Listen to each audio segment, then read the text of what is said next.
So what if I told you that you literally have the power to bend your own reality? In this explainer, we're going to dive into a psychological framework that the world's top achievers use to create the life they actually want. And it's not about fighting against the world, it's about changing the way you think about it. You know, this quote just hits the nail on the head, right? So many of us feel stuck, pointing fingers at our job, our boss, our circumstances as the source of all our problems. But we almost never look at the internal operating system that's, running the whole show. What if the key isn't changing what's out there, but changing what's in here? Okay, I know what you might be thinking. You've probably heard terms like quantum manifestation, and it can all sound a little out there, right? A bit mystical, a bit fluffy, but stick with me, because what we're about to explore is a really practical, psychological framework. It's a mental model that some of the most successful people on the planet have used to completely engineer their own success. We're calling this fourth dimensional thinking, and it's really all about a shift in focus. See, instead of constantly reacting to what's happening around you, the effects, you learn to operate from a much deeper level, from your identity and your core assumptions.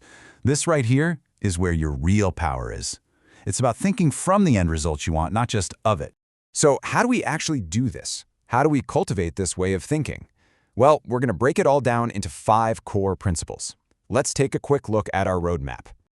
All right, first up, this one might sound a little strange at first, but it's about learning to live in 2 realities at the exact same time. It sounds complicated, I know, but it's a skill that high achievers practice every single day. So on one hand, you have your third-dimensional reality. This is the physical world, right? It's the keyboard your fingers are on, the chair you're sitting in, the coffee you're tasting. It's the now. But then you have your fourth-dimensional reality.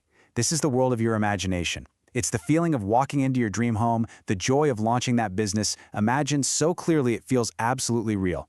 The secret is learning how to toggle back and forth between these 2 worlds all day long. And look, this is way more than just wishful thinking. It's not about just daydreaming. It's about actively training your brain to believe that your desired future is not just a possibility, but an inevitability. You're literally rewiring your brain to think, feel, and act like the person you want to be, long before you see any evidence of it in the outside world. Okay, principle number 2, get ready for this because this is a big one. This is going to completely change how you look at every single problem in your life. It suggests that the things we think are current obstacles are actually something else entirely. Just for a second, think about a problem that's bugging you right now. Maybe it's money, a relationship, whatever. Does it feel like a brand new threat, like a fresh attack on your well-being, or does it have a weirdly familiar feeling to it? According to this framework, your problems aren't new storms rolling in. No, they're just the echoes of old storms. They're the lingering effects, the vibrations from past thoughts, past beliefs, and past assumptions. Your current reality is just a time-delayed reflection of your old state of mind. And this is where everything changes. A 3D thinker, they get tangled up in that echo. They try to fight the situation, force a solution, and manipulate the external world. But a 4D thinker, they don't even bother with that. They go straight to the source. They look inside and ask, okay, what thought, what part of me created this echo? You change the cause and the effect has to change. It's law. So, if your problems are just echoes, how do you deal with them? Well, it all comes down to where you put your attention. It's that old saying, where attention goes, energy flows. Take a look at this. It's super simple, right? When you focus on what's missing, the lack of money, the fact you don't have that relationship, you just starve your growth.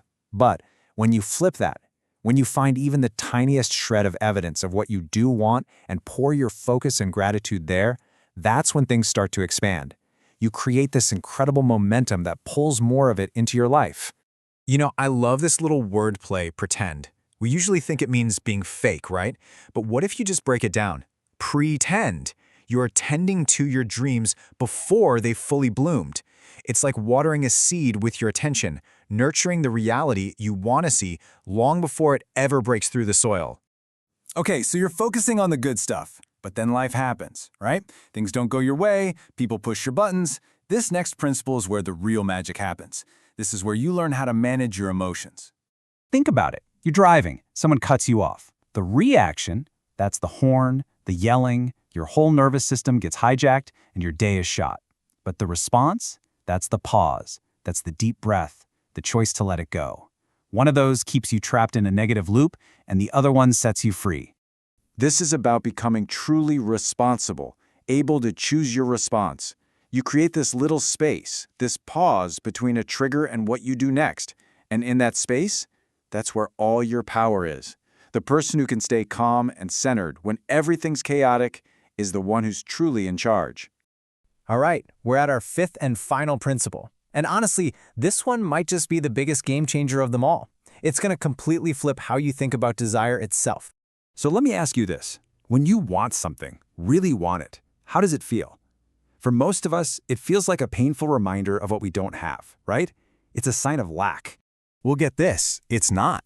From a 4D perspective, your desire isn't a sign of what's missing, it's a sign of what's to come.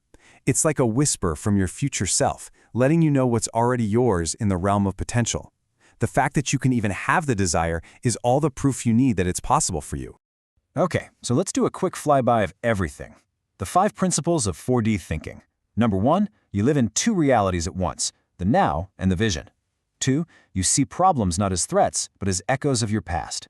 3, you focus on what you want, its presence, to make it grow.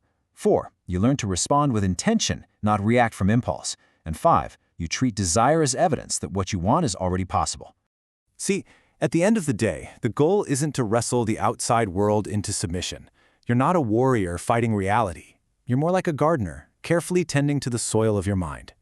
When you create a rich, fertile inner world, the outer world has no choice but to blossom. The real work is always, always internal. So, I'm going to leave you with one simple question to ask yourself as you go about your day. What level am I thinking from? Are you thinking from the level of circumstances and problems? Or are you thinking from the level of your wish fulfilled? Because the answer to that question will absolutely determine the reality you create.